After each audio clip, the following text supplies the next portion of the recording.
नरेश जी, महाकारुणिक बुद्ध को सादर नमन। परम पूज्य बाबा साहब डॉक्टर आम्बेडकर को सादर नमन। हम सबको धम्म का व्यवहारिक प्रशिक्षण दे रहे परम श्रद्धेय बनते डॉक्टर करुणाशिव राहुल जी को सादर वंदामी और देश भर से जुड़े हुए आप सभी प्रबुद्ध साथियों को सादर नमो बुद्धाय। 10 पारमिताओं पर चर्चा करते हुए पिछले गूगल मीट्स में हमने कई पारमिताओं पर बात करी। आज जिस पारमिता पर हम बात कर रहे हैं वो मैत्री पारमिता है, मेता पारमिता है। और व्यवहारिक जीवन में जब हम अपने आस पड़ोस देखते हैं, अपने दोस्तों को, अपने रिश्तेदारों को, जिन लोगों के बीच में हम रहते हैं उनको, जो प्रत्यक्ष या अप्रत्यक्ष रूप से हमारे संपर्क में आते हैं उनको, और यहाँ तक कि जो हमारे विरोधी है उनको भी, उन सब के प्रति हमारा व्यवहार कैसा हो, हम हमारे उस व्यवहार को किस ढंग से व्याख्या करता है, उसकी उस बात को समझने के लिहाज से निश्चित रूप से आज का विषय बड़ा महत्वपूर्ण है। ये विषय इसलिए भी महत्वपूर्ण है कि हम में से जो जो साथी ये चाहते हैं कि हम अपने व्यवहार में बहुत सकारात्मक बदलाव लेकर आए, उनके लिए भी बेहद जरूरी बात है। तो पारमिताओं की हम बात कर रहे थे। पारमिता का ये अर्थ तो हमने समझ लिया था कि ये जीवन की सर्वोच्च या उत्कृष्ट अवस्थाओं की बात है। जब हम मैत्री पारमिता की बात करते हैं, पंचशील को पढ़ते हुए, सुनते हुए आप सब ने इस बात को बहुत गहराई से पढ़ा, सुना, समझा कि हमें हिंसा नहीं करनी चाहिए, हमें नशा नहीं करना चाहिए, हमें व्यभिचार नहीं करना चाहिए, हमें झूठ नहीं बोलना चाहिए। ये तमाम प्रकार की चीजें हम पढ़ते सुनते रहे। लेकिन तब एक और महत्वपूर्ण सवाल पैदा होता है। कोई आदमी कहे कि मैं किसी प्रकार की हिंसा नहीं करता हूं, लेकिन जितने भी जीव, जितने भी प्राणी उसके इर्द गिर्द से दिखाई देते हैं धरती पर, उनके प्रति यदि वो बहुत उपेक्षा का व्यवहार करता है, कोई मरे, कोई जीवित रहे, किसी को पीड़ा हो, कोई बीमार हो, मुझे कोई फर्क नहीं पड़ता, मैं खुद तो किसी को मारता नहीं हूं। एक भाव तो ये हो सकता है किसी के मन में, लेकिन धम्म, महाकारुणिक बुद्ध निश्चित रूप से यहां तक अपने आप को, अपने धम्म को सीमित नहीं रखते। जिन जिन लोगों को सर्वोच्च अवस्था की तरफ पहुंचना है, वहां कुछ और सद्गुण जुड़े गए, और उन्हीं में से एक महत्वपूर्ण सद्गुण था मैत्री पारमिता, मेता पारमिता। बहुत सरल शब्दों में इसका सीधा सा अर्थ ये है कि जब हम बिना किसी स्वार्थ के, बिना किसी कामना के, न केवल खुद के प्रति, न केवल अपने परिजनों के प्रति, न केवल मनुष्यों के प्रति, बल्कि धरती पर उपस्थित हर एक जीव के प्रति अपनेपन की भावना रखते हैं, उन सब के प्रति कल्याण की भावना रखते हैं, उन सब के प्रति प्रेम की भावना रखते हैं, और प्रेम भी वो जिसमें कोई लालसा नहीं है, कोई कामना नहीं है, कोई स्वार्थ नहीं है, तब हम कहते हैं कि ये मैत्री पारमिता है। और निश्चित रूप से हम अपने इर्द गिर्द जितनी चीजों को देखते हैं, वहां बहुत सारे दुराचरण दिखाई देते हैं। हो सकता है कोई व्यक्ति हिंसा कर रहा हो, कोई हिंसा करने के लिए प्रेरित कर रहा हो, या फिर कोई किसी को हानि पहुंचाने की चेष्टा कर रहा है, कोई किसी को लाभ इस लालच में पहुंचा रहा है कि बदले में मुझे कुछ मिलेगा। तो इन तमाम प्रकार के विकारों से बाहर निकलकर जब आप बहुत निस्वार्थ मन से, निष्काम मन से दूसरों के कल्याण की, दूसरों के प्रति दया की भावना दिखाते हैं, उसका प्रदर्शन करते हैं। और इसका बहुत अच्छा सा उदाहरण यदि मैं स्पष्ट करना चाहूँ यहाँ, हालांकि त्रिपिटक साहित्य में दर्जनों जगह पर उदाहरण है, लेकिन हम सब जिस बात का नियमित रूप से अभ्यास करते हैं, मैं वहीं से बात शुरू कर रहा हूँ। जब हम कहते हैं कि दुनिया के सभी प्राणी सुखी हो, सभी का कल्याण हो, सभी को कल्याण का मार्ग मिले, किसी को कोई दुख ना हो, तो ये निश्चित रूप से इसी मैत्री पारमिता के अभ्यास की ही बात कर रहे होते हैं। कि न केवल अपने कल्याण की बात हो रही है, बल्कि सभी लोगों के कल्याण की बात हो रही है, सभी जीवों के कल्याण की बात हो रही है। इसकी जरूरत क्यों है मेता पारमिता की, मैत्री पारमिता की? क्या इसके बिना हमारा काम नहीं चल सकता? तो सबसे पहली गड़बड़ हमारे मन से शुरू होगी। अगर मैत्री पारमिता नहीं है, हमारा मन अशांत रहेगा, मन में निश्चित रूप से क्रोध जन्म लेगा, मन हिंसा की बात भी करेगा, मन में बहुत सारे विकार उत्पन्न होंगे। यदि मन मैत्री पारमिता का अभ्यास नहीं कर रहा है, तब हो सकता है कोई आदमी हिंसा करे, कोई आदमी हिंसा न भी करे, लेकिन तब भी सबके कल्याण की जब हम बात करेंगे, तो वहां निश्चित रूप से ये पारमिता बड़ी महत्वपूर्ण हो जाती है। जब आप ये देखते हैं कि पूरे समाज में एक तरह का विखंडन है, विशेष रूप से भारतीय परिस्थितियों में जब हम देखते हैं कि न केवल वो धार्मिक आधार पर, बल्कि जातीय आधार पर भी, लैंगिक आधार पर भी, एक घर के अंदर ही महिला और पुरुष में, लड़के और लड़की में भेदभाव दिखाई देता है। तो ऐसे में यदि सबके प्रति मैत्री की भावना जिस आदमी के मन में होगी, तो वो निश्चित रूप से इन सारी चीजों से अपने आप को ऊपर उठा लेगा। तो हम अगर समाज को एक संतुलित और भाईचारे से भरा हुआ वातावरण देना चाहते हैं, जहाँ किसी प्रकार की असमानता न हो, किसी के प्रति द्वेष की भावना न हो, तब भी ये पारमिता बड़ी महत्वपूर्ण हो जाती है। जब हम ये सोचते हैं कि हमारा संबंध दूसरे लोगों के साथ बेहतर हो, उसमें किसी प्रकार की गांठें न हो, किसी प्रकार की बदले की भावना न हो, तब भी ये बड़ी जरूरी बात हो जाती है कि हम कम से कम बचाएं अपने आप को किसी भी प्रकार के दुश्मनी के भाव से। और बचाने की जब बात आएगी, तो मैत्री एक सशक्त प्रतिरोधक की तरह खड़ी होकर वो आपके दिमाग को, आपके चित्त को हमेशा सुरक्षित करने का काम करेगी किसी भी प्रकार के मानसिक विकार से। आप मानसिक तनाव के शिकार नहीं हैं, आप अनावश्यक चिंताओं के शिकार नहीं हैं, आपके रिश्तों में किसी प्रकार की खटास नहीं है, मन सदैव प्रसन्न रहता है। आज ही संयोग से दैनिक भास्कर में एक बुद्धिस्ट मॉन्क का इंटरव्यू छपा है, और लिखा था कि वो, उनके बारे में ऐसा कहा जाता है कि वो दुनिया के सबसे प्रसन्न व्यक्ति है। धरती पर इस वक्त जितने लोग हैं, उनमें सबसे ज्यादा प्रसन्नचित्त व्यक्ति वो है। कि किस आधार पर तय हुआ ये तो मैं नहीं जानता, लेकिन अखबार की माने यदि हम, तो लिखा था कि वो दुनिया के सबसे प्रसन्न व्यक्ति है। और वो कहते हैं कि उनकी प्रसन्नता का रहस्य ये है कि वो हमेशा दूसरों के कल्याण की बात सोचते हैं, खुद के बारे में कुछ नहीं सोचते हैं। हर एक चीज के मामले में मुझे क्या मिला, मेरा कितना फायदा हुआ, मैं क्या हासिल कर पाऊंगा ये काम करके, इन तमाम चीजों की बजाय वो दूसरों के कल्याण की दृष्टिकोण से देखते हैं सारी चीजों को। तो मैत्री भावना का जितना गहन अभ्यास वहां दिखाई देता है, वो सच में बड़ा प्रेरणादायक है, बहुत अद्भुत है। तो इन तमाम कारणों से हम देखते हैं कि इसकी आवश्यकता है, इसका बहुत ज्यादा महत्व है। बुद्धिज्म में धम्मपद में विशेष रूप से एक सूत्र हम बार बार पढ़ते सुनते हैं, न ही वेरेन वेरानी समन्ति कुदाचनम, है वेरेन च सम्मति एस धमो सनंतनो। ये वेर से वेर कभी शांत नहीं होता।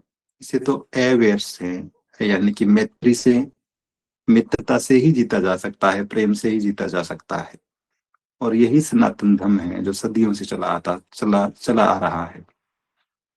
धम्पद की गाथा, एक कथा ये कहती है कि किसी घर में जब एक दंपति को कोई संतान नहीं हुई, तो उस पुरुष ने दूसरा विवाह कर लिया, एक और महिला से शादी कर ली। और उस दौर में संभव है कि ये सामान्य बातें रही हो। जिस दूसरी महिला से उस पुरुष ने विवाह किया, थोड़े समय बाद जब वो गर्भवती हो गई, तो पहले वाली पत्नी को लगा कि अगर इसने किसी संतान को जन्म दिया, तो हो सकता है कि घर में इसकी प्रतिष्ठा बढ़ जाएगी, और ऐसे में मुझे बिल्कुल उपेक्षित जीवन व्यतीत करना पड़ेगा। तो वो अपनी उस सौतन कहें या अपने जीवन साथी की दूसरी पत्नी को कुछ खाने में ऐसा मिलाकर दे देती है कि उसका गर्भपात हो जाता है। इस बात पर दोनों महिलाओं में दुश्मनी हो जाती है, दोनों सदैव एक दूसरे को नुकसान पहुंचाने का प्रयास करने लगती है। वो महिला दूसरी बार गर्भवती होती है, बच्चे को जन्म देती है। इस बार तो मामला यहाँ तक बढ़ जाता है कि वो सोचती है कि इसके बच्चे की हत्या कर दूं, ताकि ये भी मेरी तरह हो जाए। और वो महिला बचते बचाते किसी तरह से तथागत तक पहुंचती है और अपना बच्चा उनके सामने रख देती है कि तथागत इसको बचाओ। वो दूसरी महिला इसकी जान के पीछे पड़ी हुई है। और तब तथागत उन दोनों महिलाओं को बैठाकर जो बात कहते हैं, समझाते हैं, वो यही गाथा कहते हैं कि नएगी वेरन वेरानी, वेर से कभी वेर खत्म नहीं होता। हम परस्पर गांठें बांध लेते हैं, उसने मेरा इतना नुकसान किया है तो मैं भी उसका उतना नुकसान करूं। फिर वो भी सोचता है कि मेरा दोगुना नुकसान हुआ है तो मैं उसका 4 गुना नुकसान करूं। तो इसकी बजाय, इस दुश्मनी के भाव के, वैमनस्य के भाव की बजाय, जो लोग प्रेम की, मैत्री की बात करते हैं, वो निश्चित रूप से बाकी लोगों के मुकाबले ज्यादा प्रसन्नचित रहते हैं। एक और जगह पर जिक्र आता है अंगुत्तर निकाय में, त्रिपिटक की भाषा में कहूँ तो वो शब्द जो है ब्रह्म विहार लिखा हुआ था, लेकिन बहुत सरल शब्दों में हम यूं कह सकते हैं कि किसी व्यक्ति को बहुत श्रेष्ठ जीवन व्यतीत करना हो, बहुत प्रसन्नचित रहकर जीवन व्यतीत करना हो, तो उसके 4 सूत्र, 4 मापदंड बताए हुए थे। और उन चारों में जो पहला ही पहला सूत्र है वो मैत्री की बात करता है कि जिन लोगों के मन में मैत्री का अभ्यास होता है, जो निरंतर मैत्री के भाव में रहते हैं, वो बहुत सुखी और श्रेष्ठ जीवन व्यतीत करते हैं। एक और बड़ा सुंदर सा धम्पद में ही गाथा आती है और वो भी इसी बात की वकालत करती है। लिखा है कि वेरियों के बीच, मतलब अपने दुश्मनों के बीच में, ए वेरी, उनके प्रति मित्रता का भाव रखने वाला बनकर हम कितना सुखपूर्ण जीवन बिता रहे हैं। वेरी मनुष्यों के बीच अवेरी होकर हम विहार कर रहे हैं। तो न केवल अपने आप के प्रति मैत्री का भाव, न केवल अपने परिजनों के प्रति मैत्री का भाव, अपने परिचितों के प्रति मैत्री का भाव, बल्कि मैत्री उनके प्रति भी जो हमें नुकसान पहुंचाना चाहते हैं, जो अपने आप को हमारा विरोधी समझते हैं। और इस बात के उदाहरण दर्जनों बार हम तथागत के जीवन में देखते हैं। किस तरह से हम देखते हैं, चाहे वो अंगुलीमाल के प्रसंग हो या फिर वो नालागिरी हाथी की बात हो, देवदत्त की बात हो, ये सारे लोग जो तथागत को नुकसान पहुंचाने की बात करते हैं, लेकिन तथागत के मन में उनके प्रति न तो कभी बदले की भावना आती है, न कभी किसी प्रकार का वैमनस्य उनके मन में उत्पन्न होता है, बल्कि वो बहुत सहज मन से उन चीजों को स्वीकार करते हैं। एक प्रसंग सरदेव बंदे जी की किताब में आपने वो शील जीवन का आधार जो किताब है छोटी सी, उसमें पढ़ा होगा कि किस तरह से कुछ लोग जब तथागत को गालियां भी देते हैं, तब भी तथागत बहुत सहज भाव से ये कहकर कि ये उपहार तो मैंने लिया ही नहीं है, तो जो लोग गालियां दे रहे थे उन्हीं के पास रह गई। तो हर एक परिस्थिति में शाक्यों और कोलियों के बीच जो रोहिणी नदी के पानी को लेकर विवाद था, उस प्रसंग में भी हम देखते हैं कि संबोधि प्राप्ति से पहले भी राजकुमार सिद्धार्थ का व्यवहार कितना संयमित है, कितना मैत्रीपूर्ण भाव वाला है। कहीं भी क्रोध का, हिंसा का लेस मात्र भी दिखाई नहीं देता। ठीक यही बात उनके थोड़ा सा जब हम और पीछे जाते हैं बचपन में, तो देवदत्त के साथ वो घायल पक्षी जो है उसके तीर लगा हुआ, उस प्रसंग में भी हम देखते हैं कि न केवल मनुष्यों के प्रति बल्कि जीवों के प्रति, जानवरों के प्रति, पक्षियों के प्रति भी उनके मन में कितनी करुणा और मैत्री का भाव है। तो ये सारी चीजें इस बात की ओर इशारा करती है कि निश्चित रूप से हम, महाकारुणिक बुद्ध, मैत्री की कितनी सशक्त ढंग से वकालत कर रहे थे। इसी कड़ी में एक और बड़ी महत्वपूर्ण बात, जो सुत्त निपात ग्रंथ की हम बात कर रहे थे कुछ दिन पहले, उसी में एक मेत्ता करणीय सुत्त नाम से बड़ा सुंदर सा कुछ सुत्त दिए हुए हैं। और मैं ठीक वैसे ही पढ़ रहा हूँ जैसा किताब में लिखा हुआ, ग्रंथ में लिखा हुआ है। उस मैत्री सूत्र में हम ठीक ढंग से समझ पाएंगे मैत्री पारमिता के मायने क्या है, हम किस तरह से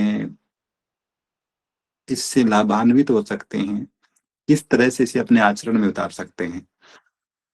तो मैत्री सूत्र कहता है, शांति पद की प्राप्ति चाहने वाले कल्याण के लिए निपुण मनुष्य को चाहिए कि वो सरल और अत्यंत सरल बने, उसकी बात सुंदर, मधुर और विनम्रता से भरी हो।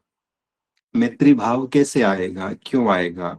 ये बात करते हुए कहते हैं कि जिनको शांति चाहिए, जिनको कल्याण चाहिए, उन लोगों को बहुत ही सरल, बहुत ही विनम्र रहना चाहिए।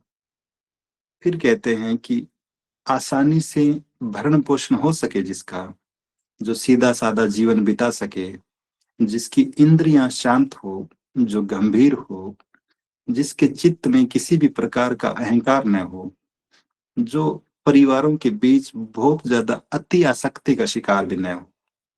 जो व्यक्ति इस तरह से रहेगा वो निश्चित रूप से मैत्री भावना का अभ्यास कर रहा होगा। ऐसा कोई छोटे से छोटा कार्य भी न करें जिसके लिए दूसरे लोग आपको दोष दे सके, गलतियां निकाल सके, कह सके कि आपने ये गलत किया है।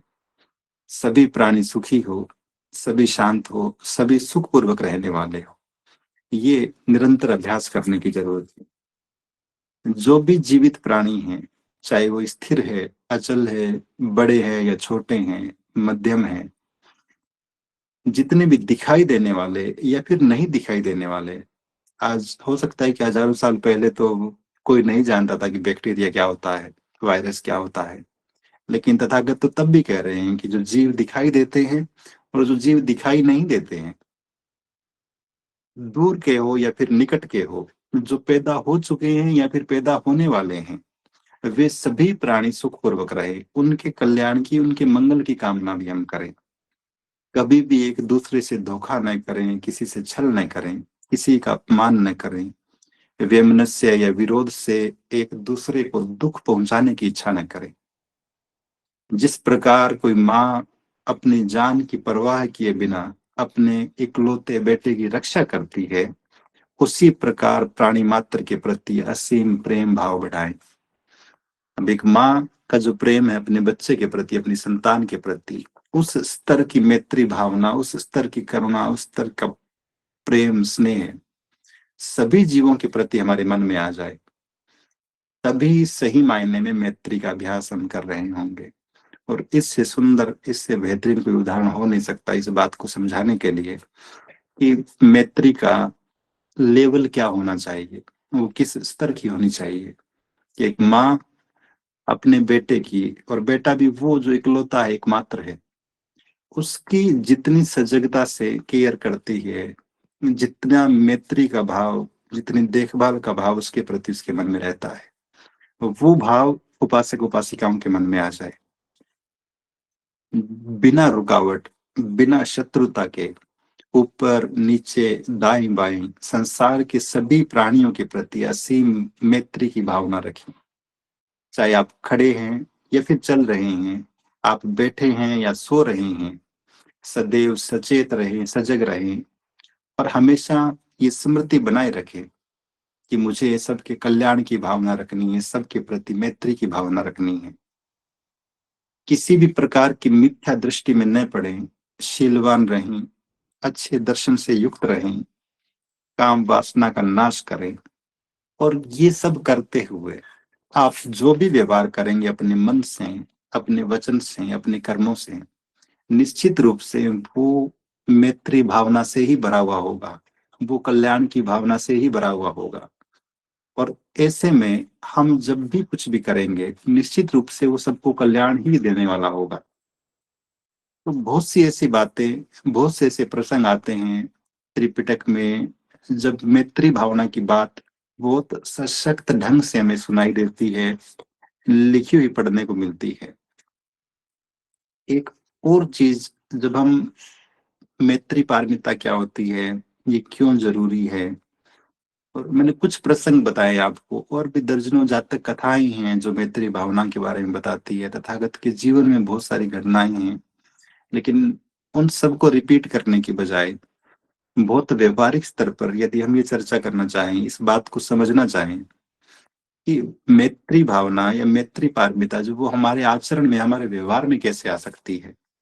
आप में से बहुत सारे साथी ऐसे होंगे, और आपके साथ मैं भी शामिल हूं, कि हम अपने घर पर परिवार के सदस्यों के साथ किन्हीं खास परिस्थितियों में ठीक से व्यवहार नहीं कर पाते होंगे।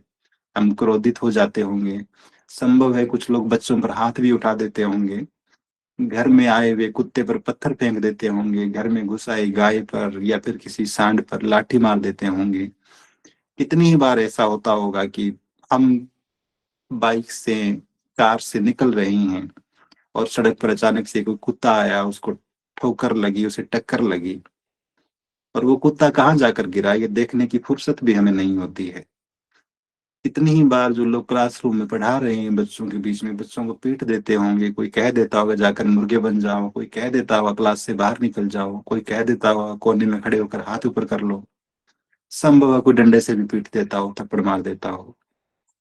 जो लोग दूसरे ऑफिस में काम करते हैं वहां भी हो सकता है कि अपने सहकर्मियों के साथ किसी विषय पर हमारी मतभेद हो जाए, किसी की बात हमें ठीक न लगे और हम क्रोधित हो जाएं, हम इतने आवेशित हो जाएं कि उसे कुछ उल्टा सीधा कह दें। ये भी हो सकता है कि हम किसी का अहित करने की दृष्टि से कोई ऐसा काम कर दें जो दूसरों को नुकसान पहुंचाने वाला हो। तो इस सामाजिक ढांचे में रहते हुए जहाँ हम सबका व्यवहार, हम सबका चित्त, हमारा मन, हमारा वचन, हमारा कर्म, सब कुछ, तो वो बहुत सारे विकारों से भरा हुआ है, बहुत सारे विरोधाभासों से भरा हुआ है। और निरंतर सजगता के अभाव में हम आए दिन कुछ न कुछ गलतियां करते हैं, ऐसी गलतियां जो हमें मैत्री पारमिता से दूर लेकर जाती है, ऐसी गलतियां जो हमें श्रेष्ठ जीवन से दूर लेकर जाती है। बहुत सारे साथी ऐसे हो जिनके मन में बुरे ख्याल आते हो दूसरे लोगों के प्रति, हम किसी के लिए, और विशेष रूप से हमारे ही संदर्भ में कहूँ तो हम जो अम्बेडकराइट्स हैं, बुद्धिस्ट, नव बुद्धिस्ट हैं, हमारे मन में भी एक अलग प्रकार की सुप्रमेसी का भाव है। हम जब दूसरी व्यवस्था के लोगों को देखते हैं तो मन में न केवल आक्रोश से भर जाते हैं बल्कि एक व्यंग्य का भाव आता है कि कितने मूर्ख लोग हैं, कितने जाहिल लोग हैं, कितने कर्मकांडों में, कितने पाखंडों में डूबे हुए हैं। लेकिन जब हम ठीक ढंग से धम्म का आचरण करते हैं, धम्म का अभ्यास करते हैं, हम तथागत को देखते हैं। कई बार उनका विरोध करने वाले लोग, उन्हें गालियां देने वाले लोग, तथागत बदले में कुछ भी बुरा कहने की बजाय उन तक जाते हैं, बहुत मैत्रीपूर्ण व्यवहार करते हैं और अंततः उन्हें अपने साथ जोड़ लेते हैं।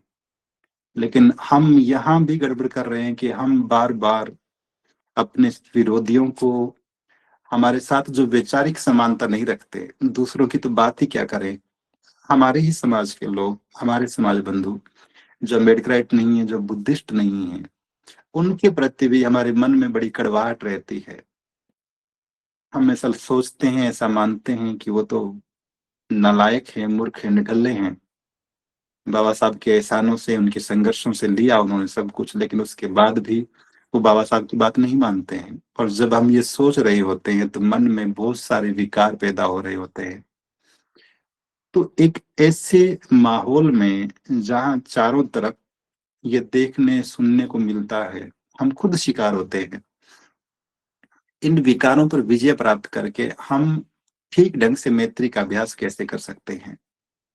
तो तीन चार छोटी छोटी व्यवहारिक सी बातें मैं कर रहा हूँ। संभव है हम सब के व्यवहार को बदलने में, उसे नई दिशा देने में कोई सहायक सिद्ध हो सके। प्राथमिक और सर्वाधिक महत्वपूर्ण बात, जब भी हम सभ्य सत्ता सुखी हो तो इस बात का उच्चारण करते हैं, इस सूत्र का उच्चारण करते हैं। तो क्या ये स्कूल की प्रार्थनाओं की तरह, राष्ट्रगीत की तरह, राष्ट्रगान की तरह या दूसरे गानों की तरह एक औपचारिकता भर है कि हम इसका वाचन कर लें और बात खत्म हो गई है? या फिर एक बोध होने के नाते हमारी जिम्मेदारी ये भी है कि हम जिन बातों का संगायन कर रहे हैं, जिन बातों को रोज रोज दोहरा रहे हैं, वो हमारे आचरण का भी हिस्सा बने। तो यहाँ बात आती है ध्यान की, सजगता की, कि जब आप हर दिन मन ही मन ये कामना कर रहे हैं कि मैं खुद प्रसन्न रहूं, मेरे मन में मैत्री की भावना रहे, मेरे मन में करुणा की भावना रहे। जब हर दिन आप ये कामना कर रहे हैं कि मेरे परिजन, मेरे प्रिय लोग, वो सारे के सारे खुश रहे, प्रसन्न रहे, जब आप हर दिन ये कामना करते हैं कि जो लोग मुझे जानते नहीं हैं वो भी खुश रहे, और यहाँ तक कामना करते हैं कि जो मेरे विरोधी है वो भी खुश रहे, वो भी प्रसन्न रहे, उनका भी कल्याण हो, तो फिर ये भाव आपके मन में रहना चाहिए सदैव। जब आप सड़क पर चलते हुए सड़क पर झाड़ू निकालने वाले आदमी को देखते हैं, जब आप ठेले पर सब्जी बेचते हुए किसी आदमी को देखते हैं, जब आप एक ऐसे आदमी को देखते हैं कि आप कार ड्राइव कर रहे हैं और सामने कोई रिक्शे वाला, कोई ऑटो वाला खड़ा हुआ है जो आपको साइड नहीं दे पा रहा है, और झल्लाहट में आप बार बार हॉर्न बजाए जा रहे हैं। जब आप देखते हैं कोई साइकिल वाला आया और बहुत स्पीड से आपकी कार के पास से निकला, उसे टच होकर करके निकला, और आपके मुंह से अनायास ही शब्द निकल आए कि अंधा है क्या। तो ये सारी चीजें निरंतर नियमित रूप से हर दिन अभ्यास करने की है, कि न केवल अपने बराबर वालों के साथ, जितने विनम्र हम अपने से उच्च अधिकारियों के साथ रहते हैं, जी सर कहते हुए, जितने विनम्र हम अपने से वरिष्ठ उम्र के लोगों के प्रति रहते हैं, कि हमारी किसी बात से, हमारे किसी व्यवहार से उनको ठेस न पहुंचाए, उतनी ही विनम्रता यदि हम जिनसे ऊपर है, जो हमसे नीचे हमारे अंडर काम कर रहे हैं, जो हमसे छोटे हैं उम्र में, पद में, जो अनजान लोग हैं, चाहे वो सड़क पे मिले, खेत में मिले, कहीं मजदूरी करने वाले लोग मिले, उनके प्रति भी यदि उतना ही सम्मान आपके मन में है, उतनी ही करुणा और मैत्री की भावना उनके प्रति है, तब तो आप ठीक रास्ते पर हैं। और यदि हमारी मनोदशा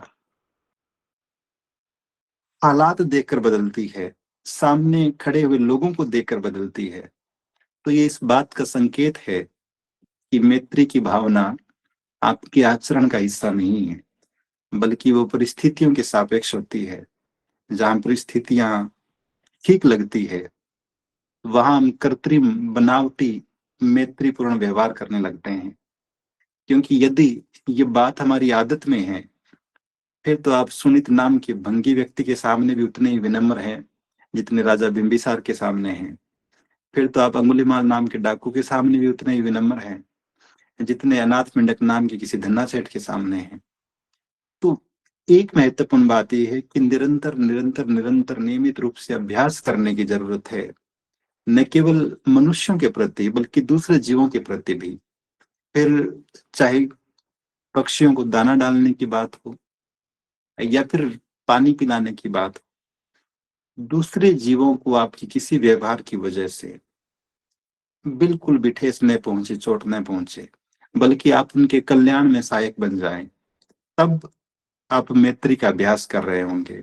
और जितना गहन अभ्यास करेंगे, जितना लगातार अभ्यास करेंगे, हमारा चित्त, हमारा व्यवहार उतना ही शुद्ध होता चला जाएगा।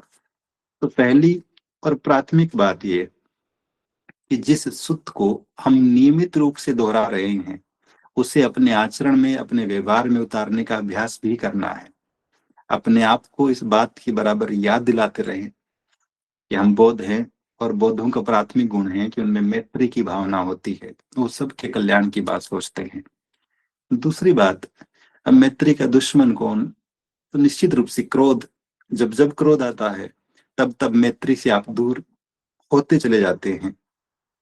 तो ऐसे में जब भी गुस्सा आता है, जब भी आप क्रोधित होते हैं, श्रद्धेय बनते जी बहुत बार प्रशिक्षण शिविर में बहुत विस्तार से इस विषय पर बात करते हैं कि हम अपने क्रोध को नियंत्रित कैसे करें। लेकिन एक बहुत ही सिंपल सी बात, श्रद्धेय बनते जी की बातों का सार ही बता रहा हूँ समरी में, एक लाइन में, कि जब भी मन क्रोधित होता है, जब भी किसी भी प्रकार का ऐसा उद्वेलित करने वाला भाव मन में आता है, पहला काम जो हम सभी को करना होता है वो ये कि हम अपने आप को उस सीन से हटा लेते हैं, बिना कोई रिएक्शन किए। जो भी रिस्पॉन्स आपका दिमाग, आपके हाथ, आपके पैर करने वाले थे, आप तुरंत अपने आप को वहां से हटा लेते हैं। अगर आपका मन इतना सजग है, इतना सचेत है, तब तो निश्चित रूप से इस बात की संभावना है कि हम क्रोध में कुछ भी गलत आचरण करने से बच जाएंगे। कुछ वर्ष पहले एक वीडियो देखा मैंने व्हाट्सएप पे या फेसबुक पे, कहीं याद नहीं आ रहा ठीक से, कि एक आदमी संभवतः शाम को अपने घर लौटता है और लोहे का दरवाजा बना हुआ था लंबा सा, बड़ा सा।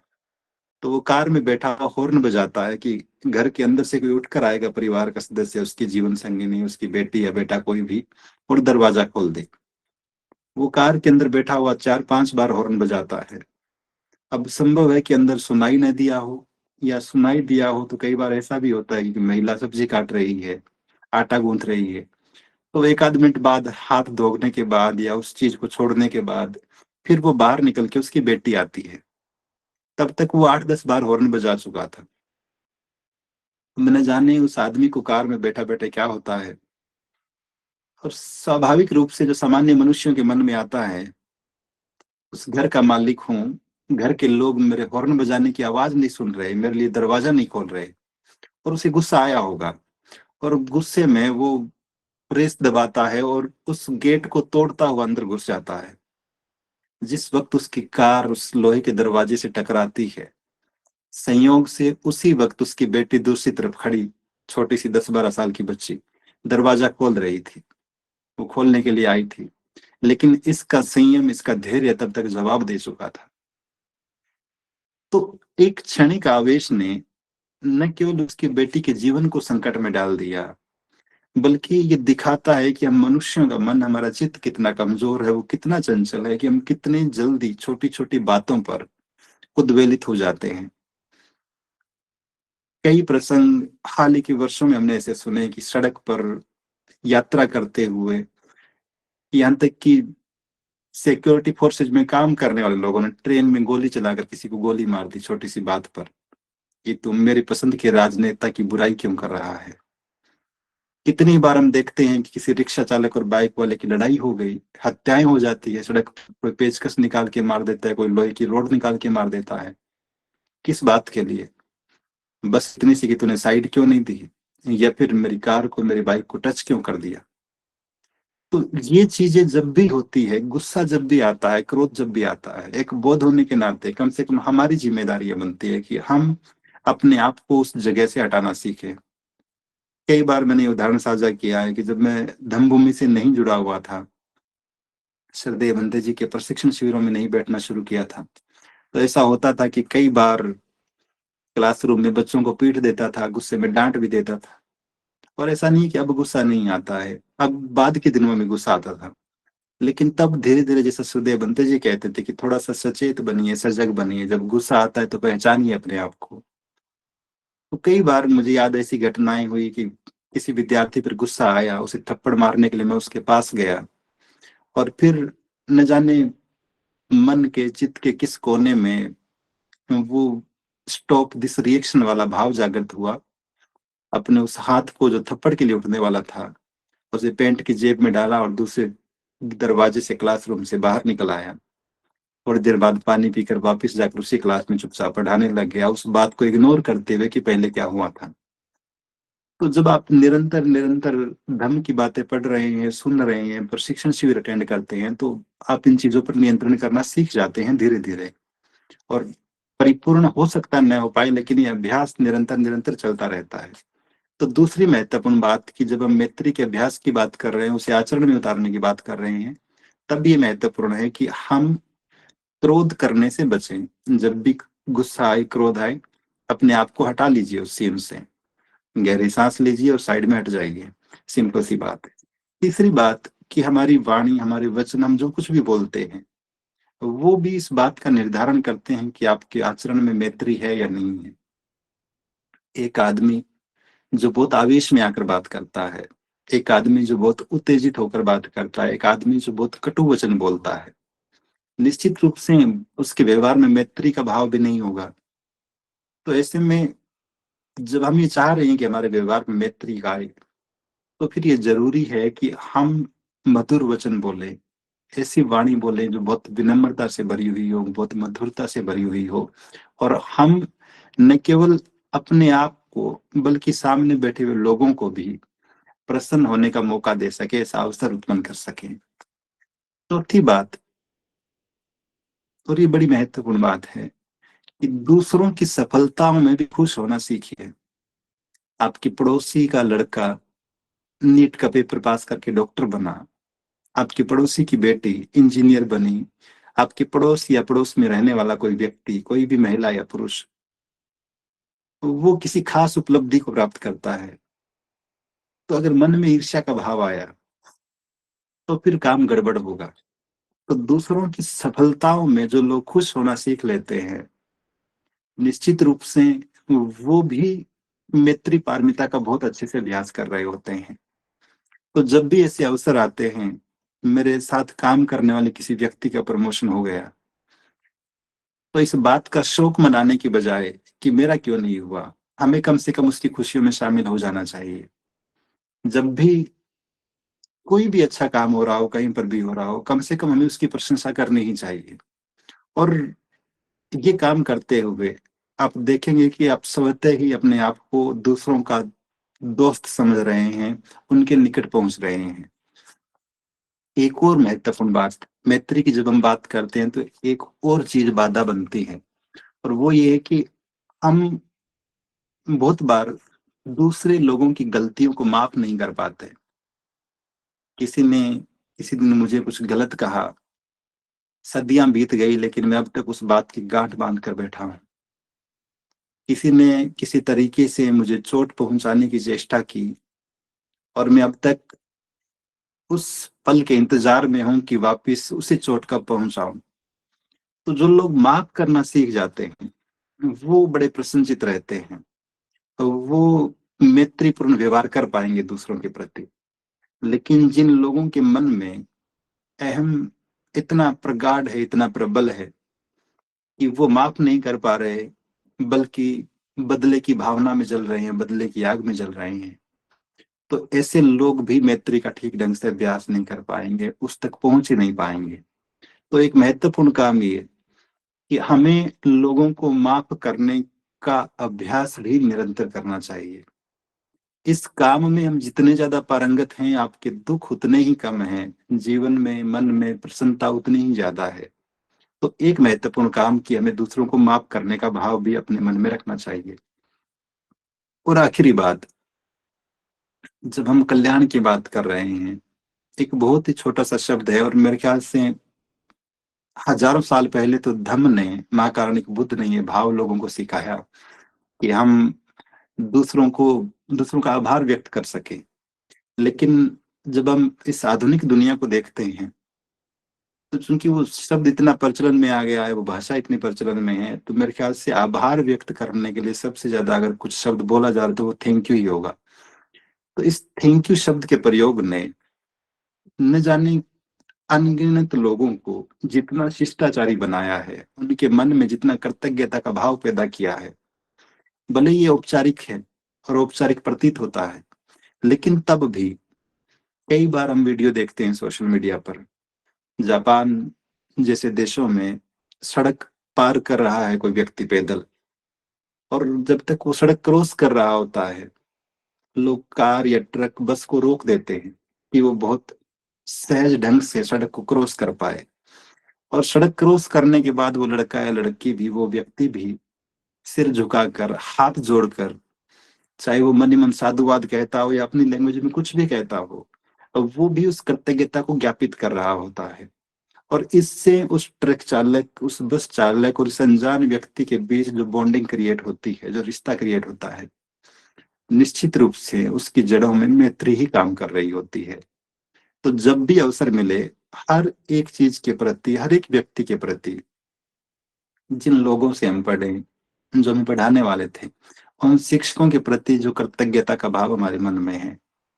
और नमभूमि तो इस बात को बहुत शिद्दत से पिछले कई दशकों से कर रही है। जब आप भोजन तक करते हैं तब भी शुक्रिया उनके लिए जिन्होंने उत्तम भोजन तैयार किया।